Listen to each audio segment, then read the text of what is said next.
వి gold trusted gold buyers తాకట్టులో ఉన్న బంగారాన్ని విడిపించి ఈ రోజు ఉన్న మార్కెట్ ధరకే కొనబడును. మరిన్ని వివరాలకు సంప్రదించండి 7710 కేంద్ర ప్రభుత్వం చేపడుతున్న ఆపరేషన్ అదేవిధంగా పోలీస్ కస్టడీలో ఉన్న మావోయిస్టులను మొత్తం కోర్టుకు హాజరుపరచాలి. మారేడుమిల్లి వద్ద జరిగిన ఎన్కౌంటర్ పై హైకోర్టు న్యాయమూర్తి చేత విచారణ జరిపించాలంటూ వామపక్ష పార్టీలు హక్కుల సంఘ నాయకులు మొత్తం ఈరోజు రౌండ్ టేబుల్ సమావేశం ఏర్పాటు చేయడం జరిగింది. ప్రస్తుతం మనతో మాట్లాడేందుకు కొంతమంది నాయకులు కూడా ఉన్నారు. వాళ్ళతో చెప్పండి, మీరు ఫస్ట్ ఈ రౌండ్ టేబుల్ సమావేశం ఉద్దేశం ఏం నిర్ణయించబోతున్నారు? బీజేపీ అధికారంలోకి వచ్చిన తర్వాత మోడీ షా ప్రభుత్వం 2024 జనవరి 1వ తేదీ ఆపరేషన్ కగార్ ప్రారంభించి జనవరి 1న 6 నెలల పసిబిడ్డ తల్లి ఒడిలో పాలు తాగుతున్నటువంటి సోడియం మంగ్లీ అనే పసిబిడ్డ హత్యతో ఈ ఆపరేషన్ కగార్ ప్రారంభమైంది. అప్పటి నుంచి ఇప్పటి వరకు దాదాపు 783 మంది, అది మావోయిస్ట్ పార్టీ సెంట్రల్ కమిటీ స్థాయి నాయకుల నుంచి స్థానిక ఆదివాసీల వరకు 783 మంది ప్రభుత్వ లెక్కల ప్రకారం హత్యకు గురయ్యారు. 1300 మంది ఇప్పటికీ అనేక రకాల కేసుల్లో జైళ్లలో ఉన్నారు. ఆదివాసీ యువతి యువకులు కొన్ని వేల మంది ఆ ప్రాంతంలో ఉన్నటువంటి 700 మిలిటరీ క్యాంపుల్లో కొన్ని వేల మందిని నిర్బంధించి పెట్టి ఉన్నారు. కొన్ని వందల మంది మహిళలు అత్యాచారాలకు గురవుతూ ఉన్నారు. ఈ క్షణంలో కూడా కొంతమంది అత్యాచారానికి గురవుతూ ఉండొచ్చు. అక్కడ ఆదివాసీ మహిళలు ఒకటే చెప్తున్నారు, ఈరోజు ప్రభుత్వం మాపై ప్రారంభించినటువంటి యుద్ధంలో రాకెట్ లాంచర్లు, ఆటోమేటిక్ మిషన్ గన్లు, మోర్టార్లు, యుద్ధ ట్యాంకర్లు, ఈ 4 కాకుండా మహిళలపైన అదనంగా పురుషాంగాలతో కూడా యుద్ధం ప్రారంభించింది. 5 రకాల యుద్ధాన్ని ఇక్కడ మహిళలు అనుభవిస్తున్నారని అక్కడ ఉన్నటువంటి ఆదివాసీ నాయకురాలు సోనీ సోరి అనేక సందర్భాల్లో చెప్పుంది. ఇంత భయంకరమైనటువంటి నరమేధం ఈ ప్రజాస్వామిక దేశంలో ప్రజల ప్రభుత్వం అని చెప్పుకుంటున్నటువంటి ఈ బీజేపీ ప్రభుత్వం ప్రజలపైన యుద్ధం ప్రకటించింది. ఈరోజు మావోయిస్టులు ఈరోజు మేము శాంతి చర్చలకు వస్తాం, ఛత్తీస్గఢ్ ప్రభుత్వం ఎన్నికల క్యాంపెయిన్లో భాగంగా ఆ మావోయిస్టులతో చర్చలు జరుపుతామని అధికారంలోకి వచ్చింది. ఈరోజు చర్చలకు వస్తామంటున్నారు, కానీ ప్రభుత్వం చర్చలు లేవు, చంపడం ఒకటే మార్గం. మీరు మా పాదాలకు దాసోహం అయిపోయి లొంగిపోతారా లేదా చస్తారా అనే మాత్రమే అడుగుతోంది. చాలామంది లొంగిపోయారు. లొంగిపోయినటువంటి ఆ మావోయిస్ట్ పార్టీ నాయకులు చెప్తున్నారు, 2020 నుండి మావోయిస్ట్ పార్టీలో ఒక చర్చ ప్రారంభమైంది. భారతదేశంలో వస్తున్నటువంటి ఉత్పత్తి సంబంధాలలో వచ్చినటువంటి మార్పులు కానీ, ఇప్పుడున్నటువంటి ఆధునిక టెక్నాలజీ, ఈ పటిష్టమైనటువంటి ఈ రాజ్య యంత్రాంగం, వీటన్నిటి మధ్య ఈ పోరాటాన్ని మనం ఎట్లా ముందుకు తీసుకుపోవాలి, మన వ్యూహంలో ఏమైనా మార్పులు చేసుకోవాలన్నా, ఎత్తుగడల్లో మార్పులు చేసుకోవాలన్నా అనేటటువంటి ఆలోచనలో ఉన్న సందర్భంలోనే ఆపరేషన్ సమాధాన్ ప్రారంభమైంది. ఆపరేషన్ సమాధాన్ నుంచి వెంటనే ఆపరేషన్ ప్రహార్, ఆపరేషన్ ఆల్అవుట్, తర్వాత ఆపరేషన్ కగార్. కనీసం సెంట్రల్ కమిటీ సభ్యులు వాళ్ళ పొలిట్ బ్యూరో కలుసుకునేటటువంటి అవకాశం కూడా లేదు. ఎక్కడికక్కడ దేశవ్యాప్తంగా వాళ్ళు అనేక ప్రాంతాల్లో ఉన్నటువంటి వాళ్ళు కలుసుకునేటటువంటి కమ్యూనికేషన్ లేకుండా డ్యామేజ్ చేసి ఈరోజు అయినా మేము చర్చలకు వస్తాం, చర్చల్లో మాట్లాడుకుందామంటే మీరు ఆయుధాలు వదలాలి, ఆయుధాల విషయం కూడా మేము చర్చల్లోనే మాట్లాడుకుందాం అని వాళ్ళు చెప్పారు. కానీ దానికి కూడా ప్రభుత్వం ఒప్పుకోలా. ఈ మధ్య కాలంలో ఈస్ట్ రీజనల్ బ్యూరో నుంచి ఒక పత్రికా ప్రకటన వచ్చింది, ఆయుధాలు వదిలేస్తాం, ఫిబ్రవరి వరకు మాకు టైం ఇవ్వండి, ఫిబ్రవరి రోజున ఏ రోజు మేము శాంతి చర్చలకు వచ్చేది కూడా తేదీ ప్రకటిస్తాం, ఆయుధాలు మీకు అప్పగించే తేదీ కూడా ప్రకటిస్తామని చెప్పారు. కానీ ప్రభుత్వం వైపు నుంచి స్పందన లేదు. ఈరోజు మళ్ళీ నార్త్ రీజనల్ బ్యూరో నుంచి ఒక పత్రికా ప్రకటన వచ్చింది. ఆ పత్రికా ప్రకటనలో కూడా శాంతి చర్చలకు మేము సిద్ధంగా ఉన్నాం, శాంతి చర్చలకు ప్రభుత్వం మమ్మల్ని చర్చలకు ఆహ్వానించండి అని వాళ్ళు పదే చెప్తున్నారు. కానీ ప్రభుత్వానికి శాంతి చర్చలకు వచ్చేదానికి అవకాశం ఇవ్వటం లేదు. ఎందుకంటే శాంతి చర్చల్లో వాళ్ళు లీగలైజ్ అయితే, లీగల్ పార్టీగా ఈరోజు ప్రజలేకి వచ్చిందంటే ఈ ప్రభుత్వానికి అంతకంటే ప్రమాదం ఉంది. ఈ ప్రభుత్వం యొక్క విధానాల్ని ఐక్య వామపక్ష ఉద్యమాల ద్వారా వాళ్ళు ఎండగడతారనేటటువంటి భయం కూడా ఈ ప్రభుత్వాలకు ఉంది. అందుకే వాళ్ళతో ఏమాత్రం కూడా శాంతి చర్చలకు సిద్ధంగా లేదు. ఈరోజు లొంగిపోతారా చచ్చిపోతారా అనేటటువంటి ఒక విధానమే ఈరోజు కేంద్ర ప్రభుత్వం అవలంబిస్తూ ఉంది. నిన్నగాక మొన్న మారేడుమిల్లి ప్రాంతంలో ఆ పార్టీ ఫస్ట్ బెటాలియన్ కమాండర్, ఆ పార్టీకి అనేక బెటాలియన్స్ ప్లాటూన్స్ ఉంటాయంట, అందులో ఫస్ట్ బెటాలియన్ కమాండర్ని మాడ్వి హెడ్మా అనే అతన్ని పట్టుకొని దాదాపు వారం రోజులు వాళ్ళ అదుపులో ఉంచుకున్నారు. వారం రోజులు వాళ్ళ అదుపులో ఉన్న టైంలోనే ఛత్తీస్గఢ్ ఉప ముఖ్యమంత్రి హిడ్మా సొంత గ్రామమైనటువంటి పువర్తికి వెళ్ళి వాళ్ళ తల్లితో మాట్లాడాడు. మీరు కూడా మీ బిడ్డని లొంగిపోమ్మని ఒక అప్పీల్ చేయండి అని. అంటే వీళ్ళు అప్పటికే లొంగిపోయేదానికి అనేక రకాల ప్రయత్నాలు చేశారేమో, అందుకు అతను ఒప్పుకోలేదేమో. తల్లి చేత కూడా చెప్పించి చివరికి చంపి ఆ శవాన్ని తల్లికి పంపించాడు. ఇంత దుర్మార్గమైనటువంటి పరిస్థితి. ఏలూరు, కాకినాడ, విజయవాడ, అమలాపురం ప్రాంతాల్లో 81 మందిని అదుపులోకి తీసుకున్నాం. అందులో సెంట్రల్ కమిటీ సభ్యుల యొక్క స్టాఫ్ కూడా ఉంది, టెక్నికల్ స్టాఫ్, మిలిటరీ స్టాఫ్ అని ప్రకటించినటువంటి మీడియా ఛానల్స్. ఆ తర్వాత ఆ ప్రకటనే లేదు. అంటే దేవ్జీ సెంట్రల్ కమిటీ సెక్రటరీ ఎవరైతే ఉన్నారో తిప్పిరి తిరుపతి, ఆయన స్టాఫ్ను కూడా మా అదుపులో 9 మంది ఉన్నారు అని ప్రకటించారు. మరి సెంట్రల్ కమిటీ సెక్రటరీ లేకుండా స్టాఫ్ ఎందుకు ఉంటుంది అంటే దాదాపు ఇప్పుడు 81 మందిని అదుపులోకి తీసుకొని 36 మందిని మాత్రమే కోర్టులో హాజరుపరిచారు. అందులో కొంతమంది నెల్లూరు జైలు, కడప, రాజమండ్రి ఇట్లా జైళ్ళల్లో ఉన్న వాళ్ళని రిమాండ్కి పంపించారు. తక్కినటువంటి 81 మందిలో 36 మంది పోతే తక్కిన 25 మంది ఏమయ్యారు అనేటటువంటిది ఈరోజు మన ముందున్న ప్రశ్న. ఇప్పటికీ వాళ్ళ అదుపులో ఉన్నటువంటి వాళ్ళని వెంటనే కోర్టుకు హాజరుపరచాలని, అదేవిధంగా మారేడుమిల్లి ఎన్కౌంటర్ పైన సుప్రీంకోర్టు సిట్టింగ్ జడ్జిచే న్యాయ విచారణ జరిపించాలని, ప్రభుత్వం వాళ్ళతో వెంటనే శాంతి చర్చలు జరపాలని ఈ రౌండ్ టేబుల్ జరుపుతూ ఉన్నారు. వామపక్ష పార్టీల ఆధ్వర్యంలో అనేక ప్రజా సంఘాలు, హక్కుల సంఘాలు కూర్చుని ఈ రౌండ్ టేబుల్ సమావేశంలో ఈ డిమాండ్లని మేము ప్రభుత్వం ముందు ఉంచదలుచుకున్నాం. తర్వాత కార్యక్రమాన్ని కూడా ఈ రౌండ్ టేబుల్లోనే మేము నిర్ణయించుకొని తర్వాత కార్యక్రమాన్ని కూడా మేము ప్రజలకు తెలియజేస్తాం. 2026 కల్లా మావోయిస్ట్ పార్టీని పూర్తిగా కన్వర్ట్ చేస్తామని కూడా హోంశాఖ మంత్రి అమిత్ షా ప్రధానమంత్రి దీన్ని అది సాధ్యమంటారా? 2026 మార్చి 31 నాటికి విప్లవోద్యమాన్ని లేదనుకుంటే మావోయిస్టు ఉద్యమాన్ని నిర్మూలిస్తామని చెప్పి కేంద్ర ప్రభుత్వం ప్రకటించడం అది ఒక అహంభావంతో చరిత్రని అర్థం చేసుకోలేక విప్లవోద్యమాలకు ఉన్నటువంటి సామాజిక పునాదుల్ని అర్థం చేసుకోలేక మాట్లాడేటువంటి మాటలు.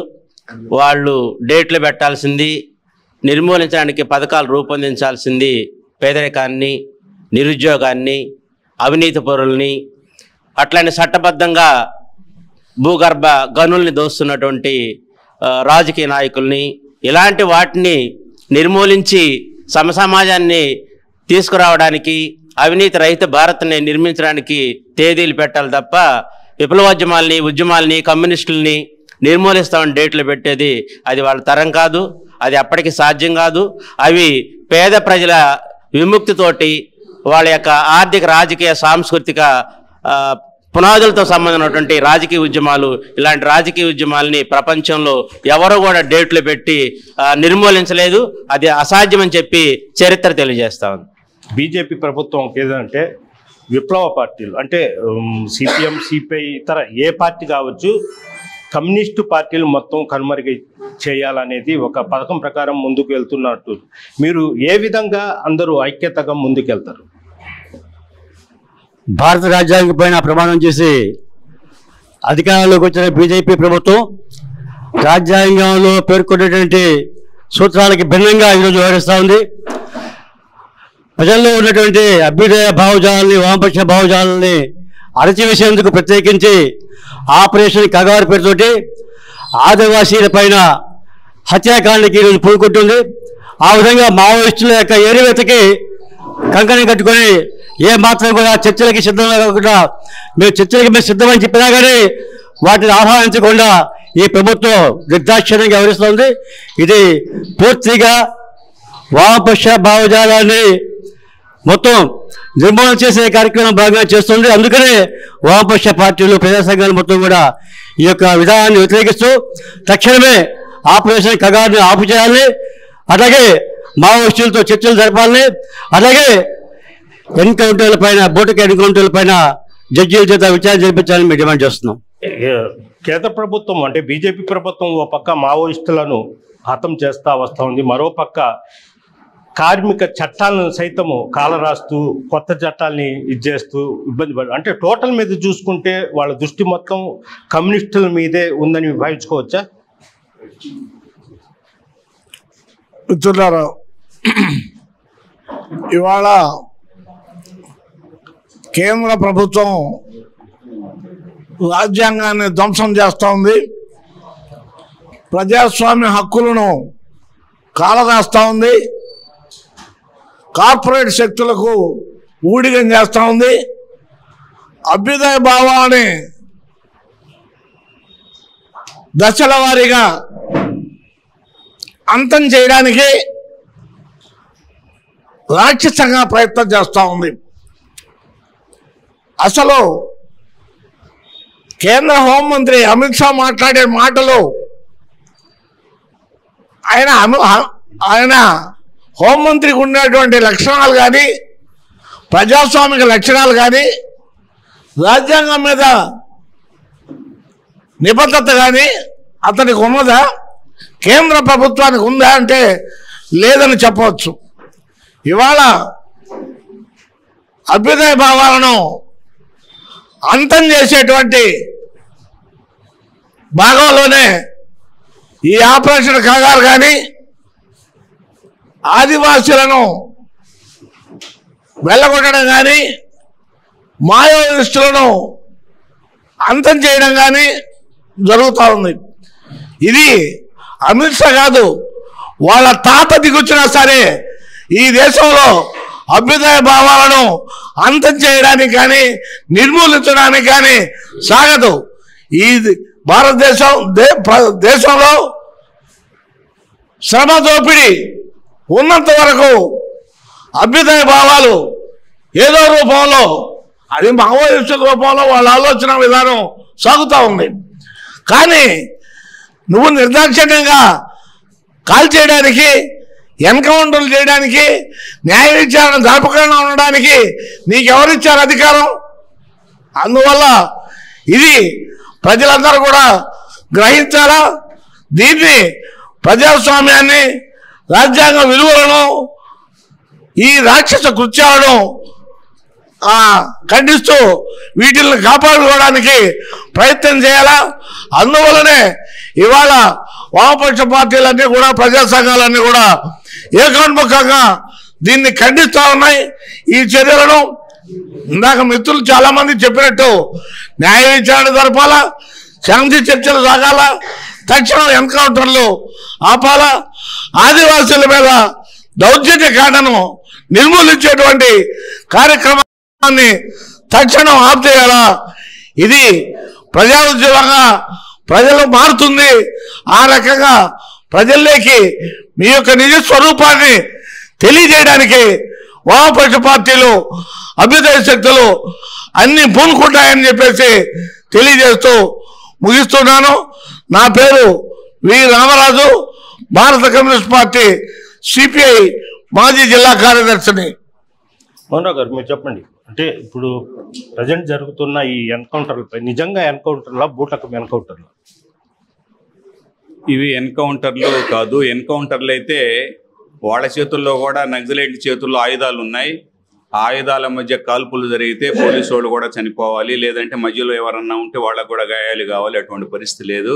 నిజంగా ఎన్కౌంటర్లు అయితే పోలీసులకి మావోయిస్టులకు మధ్య ఎన్కౌంటర్లు అటువంటివి జరుగుతాయి. కానీ ఈ నకిలీ ఎన్కౌంటర్లు, బూటకపు ఎన్కౌంటర్లు, ఈ ఎన్కౌంటర్ల ద్వారా లేకపోతే మొత్తం సాయుధ మొత్తం మిలిటరీని దించి వీళ్ళని అణిచేస్తామంటే అది అయ్యేటువంటి పని కాదు. గతంలో చరిత్రలో చాలామంది, హిట్లర్ లాంటి వాళ్ళు అనేక మంది ప్రపంచ చరిత్రలో ప్రపంచ నియంతలుగా ఉండేటువంటి వాళ్ళు చివరికి ఆత్మహత్య చేసుకొని చనిపోయారు. అందుకని మేము మా కమ్యూనిస్టులను అణిచేస్తాం, మావోయిస్టులను అణిచేస్తాం, ప్రజాస్వామ్య శక్తుల యొక్క గొంతు నొక్కేస్తాం అనేటువంటి పద్ధతుల్లో ఈరోజు బీజేపీ వ్యవహరిస్తున్నది. ఖనిజ సంపదన అంతా కూడా, అటవీ సంపదన అంతా కూడా కార్పొరేట్ శక్తులకి దోచిపెట్టి ఈ అటవీ ప్రాంతం నుంచి మావోయిస్టుల్ని విముక్తి చేసి, అంటే విముక్తి వాళ్ళు చెప్పారు, అడవిని విముక్తి చేస్తాం, విముక్తి చేసి వాళ్ళ సంపదనంతా కూడా కార్పొరేట్ శక్తులకు అప్పగించేదానికి బయట ఉన్నటువంటి ప్రభుత్వ రంగ సంస్థలన్నిటినీ, రైల్వేలు, రోడ్లు, విమానాశ్రయాలు, మొత్తం ఓడరేవులు అన్నిటిని కూడా ఈరోజు కార్పొరేట్ శక్తులకు దోచిపెట్టి చివరికి అటవీ సంపదన కూడా కార్పొరేట్ శక్తులకు ఇచ్చేటువంటి దాంట్లో పన్నాగంగా ఈరోజు మావోయిస్టుల్ని అణిచేటువంటి పేరుతో, ఆపరేషన్ కగార్ పేరుతో ఈ చర్యలకు పాల్పడుతున్నది. నిజానికి బయట ఆపరేషన్ కగార్ పేరుతో మావోయిస్టులనే కాదు, అనేక మంది ప్రజాస్వామ్యవాదుల్ని, గౌరీ లంకేష్ లాంటి వాళ్ళని, మన్సారా లాంటి వాళ్ళని, స్టాన్ స్వామి, సాయిబాబా లాంటి అనేక మంది వాళ్ళని సాయుధ ఆయుధాలు పట్టుకుని బయట తిరగలేదు. అయినా అటువంటి వాళ్ళందరినీ కూడా చంపేశారు.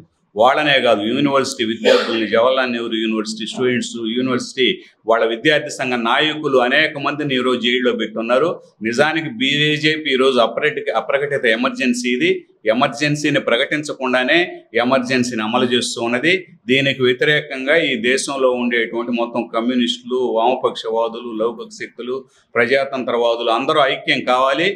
అప్పుడు ఐక్యమై ఈ ప్రభుత్వానికి వ్యతిరేకంగా పోరాడతారని చెప్పేసి విజ్ఞప్తి చేస్తారు. మోహన్ గారు, ఇంకొకటి, ఈరోజు మావోయిస్టుల మీద, ఈ బూటకు ఎన్కౌంటర్ల మీద వామపక్ష పార్టీలు, హక్కుల సంఘ నాయకులు మొత్తం పార్టీ ఆఫీసులో సమావేశమవుతున్నారని చెప్పిన తర్వాత ఈ పార్టీ ఆఫీస్ చుట్టూ ఇంటెలిజెన్స్ పోలీసు నిఘా పెట్టింది పూర్తిగా. ఫ్యూచర్లో కనీసం మాట్లాడే హక్కు కూడా ఇస్తారా అనేది మీరు దాని మీద ఏమంటారు? ఈ ప్రభుత్వం ఇప్పుడు అదే పనిలో ఉన్నది. వాళ్ళు ప్రజాస్వామ్యయుతంగా వాళ్ళు ప్రభుత్వ విధానాలని వ్యతిరేకంగా ఎవరు మాట్లాడినా వాళ్ళని అణిచేసేటువంటి పనిలోనే ఉన్నది. దాంట్లో భాగంగానే ఈరోజు ఇక్కడ ఎవరెవరు సమావేశం అవుతున్నారు, ఏ సంఘాల వాళ్ళు వస్తున్నారు అనేటువంటి నిఘా దాంట్లో భాగమే. ఇటువంటి నిఘాదాల ద్వారా లేకపోతే నిర్బంధాల ద్వారా మీరు ఉద్యమాలని ఆపలేరు. గతంలో అనేక మంది అనేక నిఘాలు పెట్టారు, నిర్బంధాన్ని ప్రయోగించారు, కానీ ఉద్యమాలని పూర్తిగా అణిచేసినటువంటి పరిస్థితి లేదు. ఏదో ఒక రూపంలో ఈ నిరసన కొనసాగుతుంది. వామపక్షవాదులు వాళ్ళ మార్గాలు వేరైనా, విభిన్న సిద్ధాంతాలు ఉన్న ఈ మావోయిస్టుల మీద జరిగేటువంటి దాడి కానీ, లేకపోతే ఈ ప్రజాస్వామ్య విలువల మీద జరిగేటువంటి దాడిని కానీ, ఇతర సిద్ధాంత భేదాభిప్రాయాలు ఉన్నప్పటికీ మొత్తం ఐక్యంగా ఉద్యమిస్తారని చెప్పేసి ప్రభుత్వానికి హెచ్చరిక చేస్తా ఉన్నాం. Okay, thank you. ఇది పరిస్థితి. ఈరోజు రౌండ్ టేబుల్ సమావేశంలో ప్రధానంగా ఈ పోలీసుల కస్టడీలో ఉన్న మావోయిస్టులను మొత్తం కోర్టుకు హాజరుపరచాలా, అదేవిధంగా ఎన్కౌంటర్ల మీద హైకోర్టు న్యాయమూర్తి చేత విచారణ జరిపించాలంటూ కూడా ప్రధాన డిమాండ్స్. అదేవిధంగా ప్రజా సమస్యలపై ఎప్పుడైనా అన్ని వామపక్ష పార్టీలు, అదేవిధంగా ప్రజా సంఘాలతో కలుపుకొని పోరాటానికి ఎప్పుడైనా సిద్ధం అంటున్నారు వీరంతా. వీడియో తెలిపి ప్రతిత్తుగా టీవీ నెల్లూరు నుంచి. చరిత్ర సృష్టించినోడు ఇప్పుడు ఆ చరిత్రని తిరగరాయబోతున్నాడు. అబద్ధాల గోడల్ని బద్దల కొట్టి నిజాలను రాగా మీ ముందుంచబోతున్నాడు. నిజమైన వార్తల కోసం వెంటనే డౌన్లోడ్ చేసుకోండి రా యాప్ని.